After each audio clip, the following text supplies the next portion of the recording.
Hello and welcome to today's tutorial. Today we'll be working with OpenCV and learning how to capture video from like a webcam. And this is a very good project for either general computer vision projects that you're interested in, capturing data and manipulating it, or it's also great to combine with things like neural networks and image classification. If you're interested in those types of projects, consider liking and subscribing. I would appreciate that. And also check out some of my other tutorials, such as my introduction to neural networks and creating your first TensorFlow project. But today we're going to be specifically just working with OpenCV, and we'll be implementing an image capture script here in Python that's quite easy to implement and quite robust. So the first thing we're going to do is we're going to import OpenCV in Python. So import CV2. If you don't have the OpenCV library installed, I will show you quickly how to install that. You're going to want to go into your terminal and type pip install OpenCV-Python. I already have it installed, and you're going to want to make sure that NumPy is installed. So make sure that you have those two packages installed. We'll be using both of those today. So we're going to import NumPy as np. All right. And the first thing we're going to do is we're going to create our capture object. So we're going to call this cap equals cv2.video capture and 0. And we're going to check that that capture is actually opened, and we'll return an error if it's not. So we'll say if not cap.is opened, then we want to raise an IO error, and we'll call this cannot open video capture. So that's just a quick check there. So this is going to open up our data stream and our video capture. And what we're going to do is we are going to capture images. So let me just show you quickly how we can capture a frame. So we'll say ret and frame equals cap.read. So this read function is going to return a frame, and a frame is essentially one image in time, one image, since video is essentially just a series of images. But what we don't want to do is just capture this one time, which is what we're going to do now. So we actually want to capture this over and over and over again.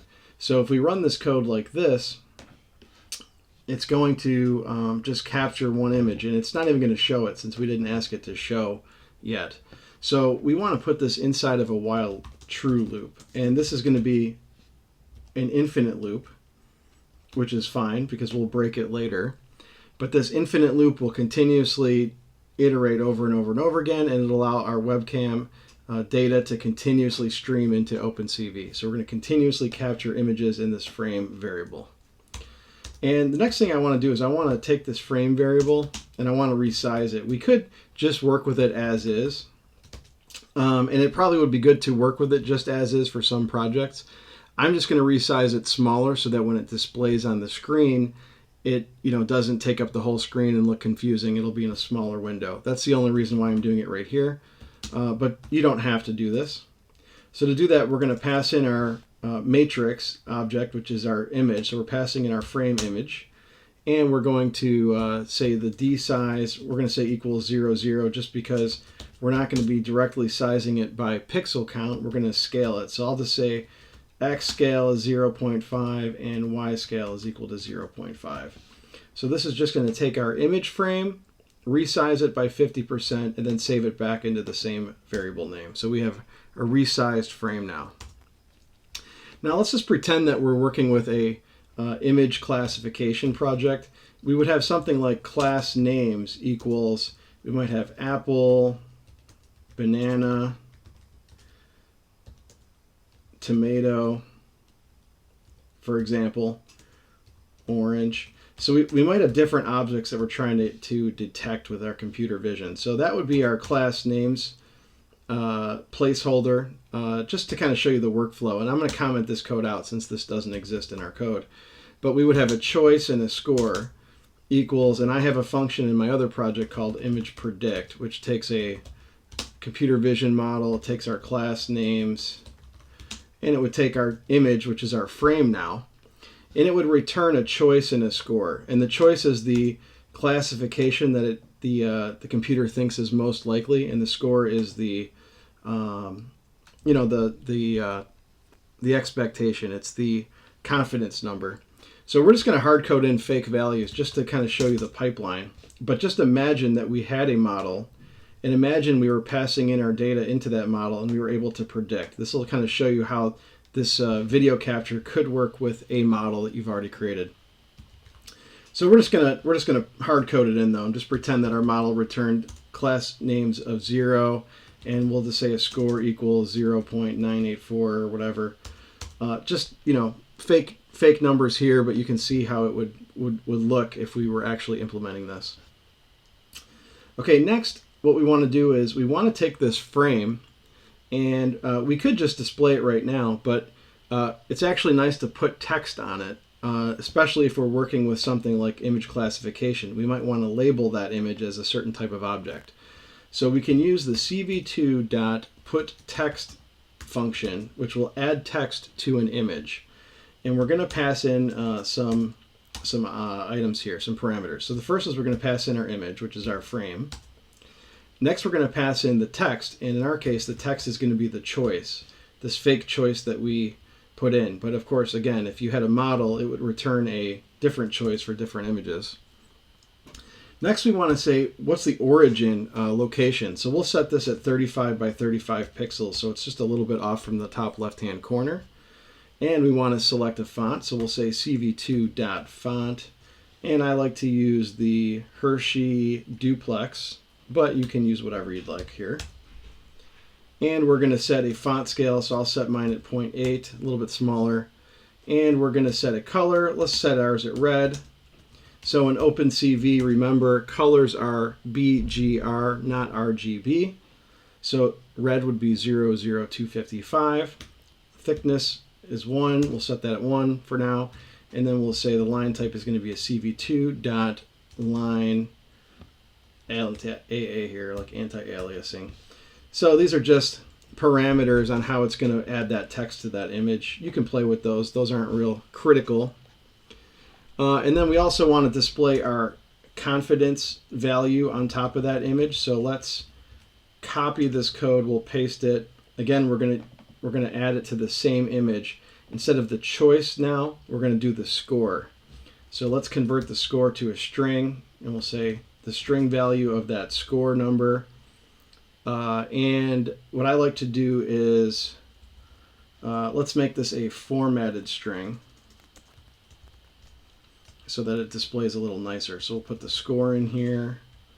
And what we'll do is we'll do score times 100 so that it's a percentage. So we'll end up with 98.4.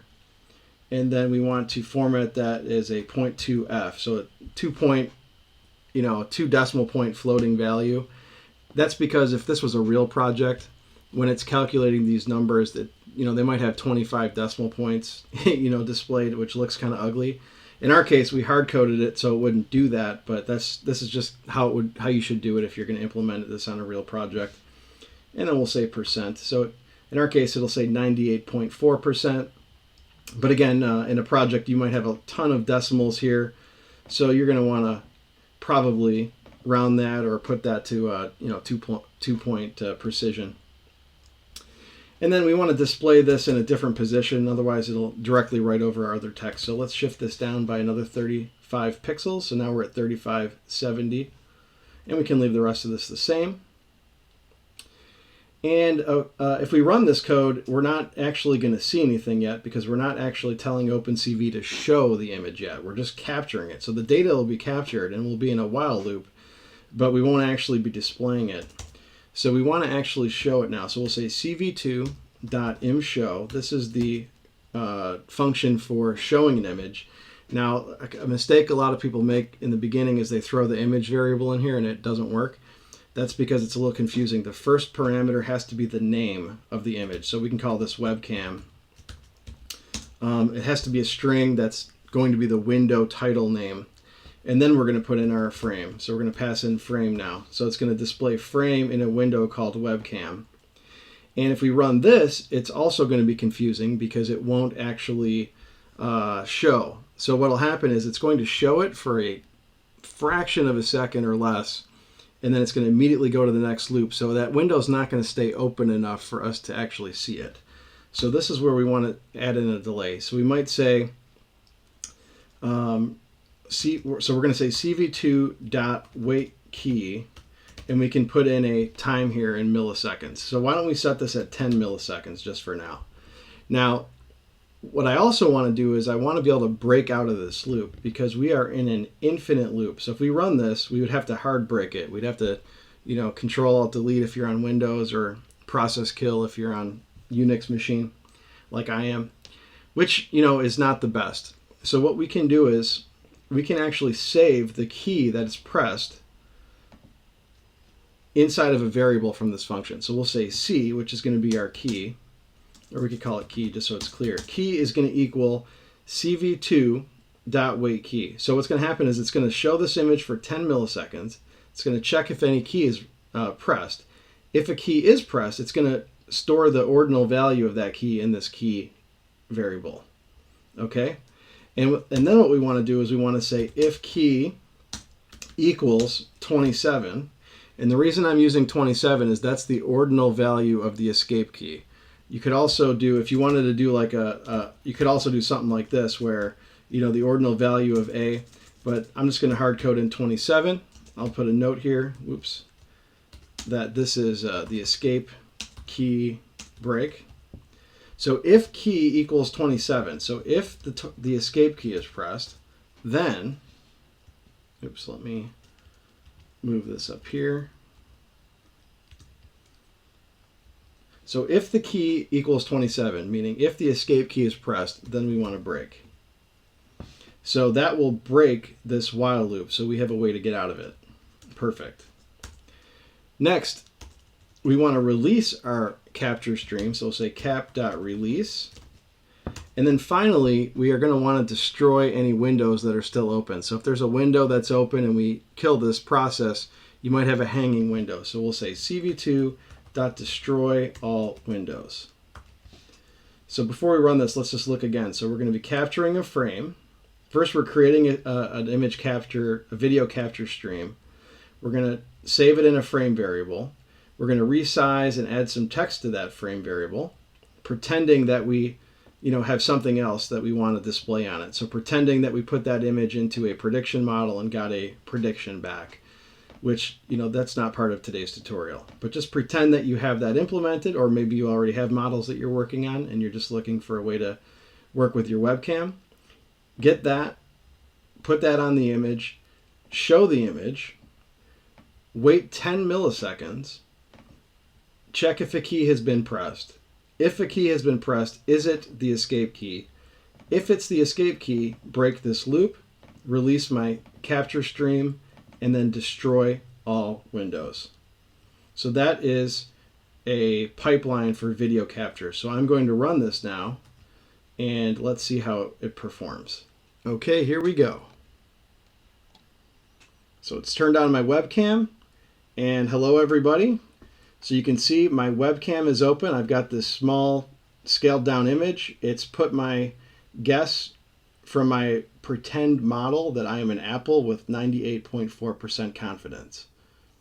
So this is how we could take a image prediction pipeline and add a webcam functionality to it, and then pipe that back to an image that can be displayed live. So I'm going to kill this by hitting the escape key. And you can see that when I hit the escape key, the loop properly closed, ended, and closed all my windows. So now you have a fully functional video capture that you can use for your computer vision projects. Thanks for joining, and like and subscribe, and I hope to see you in another video. Have a great day.